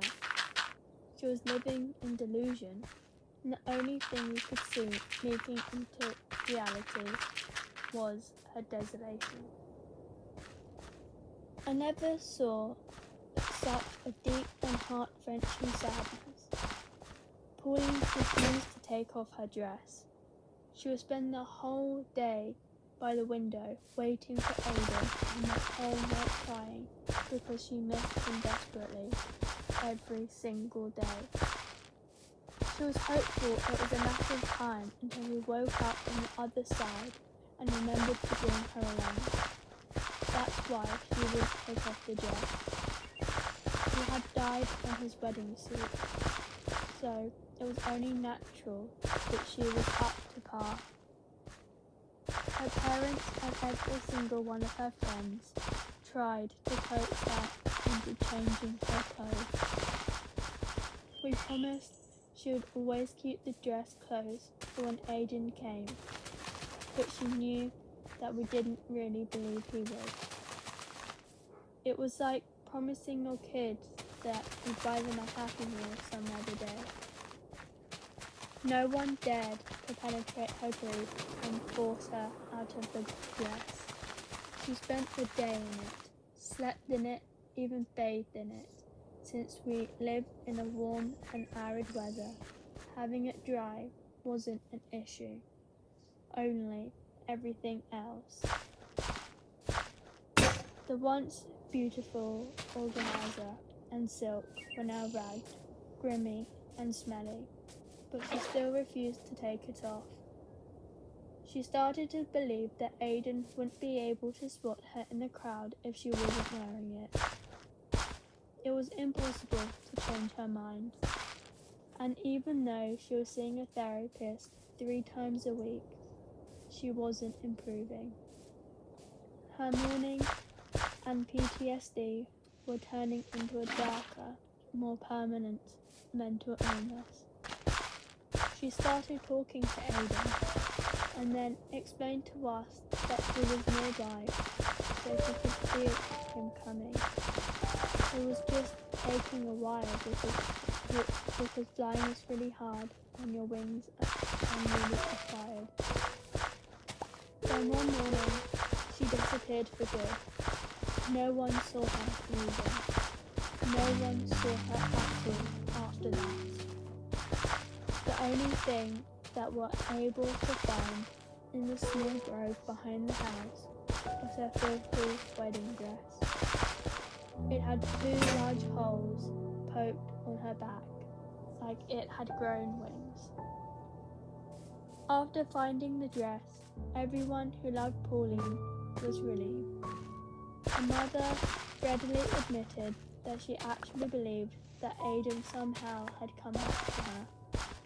Others weren't so fond of the supernatural explanation, but thinking that there was a chance that it happened brought us a sense of closure. It's not that we were happy about her death, but we were confirmed to the possibility of her finally finding her peace.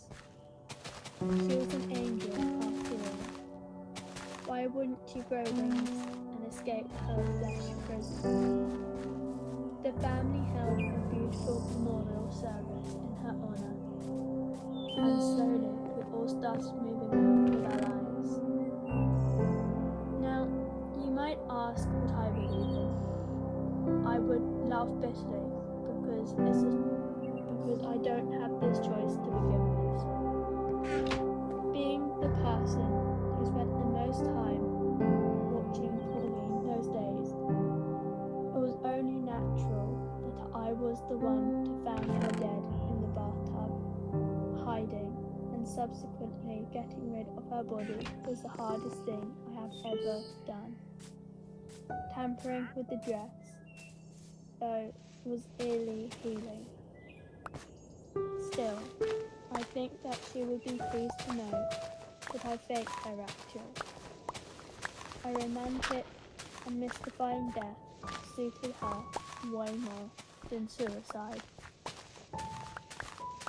Okay, I don't know about you, but I'm officially a little bit uncomfortable after that. There is something about these stories that just sits in your mind, especially because they're written in such a realistic way. It makes you question things you normally wouldn't even think about twice. Let me know in the comments which story creeped you out the most, or if you've read any NoSleep stories that you think I have to cover next, because I'm always looking for more.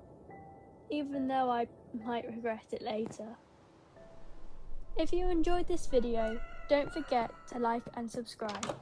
It really helps support the channel and lets me know you want more content like this. And if you're watching this late at night, maybe don't turn the lights off straight away. Thank you so much for watching, and I'll see you in the next video. Hopefully after we've all recovered from this one.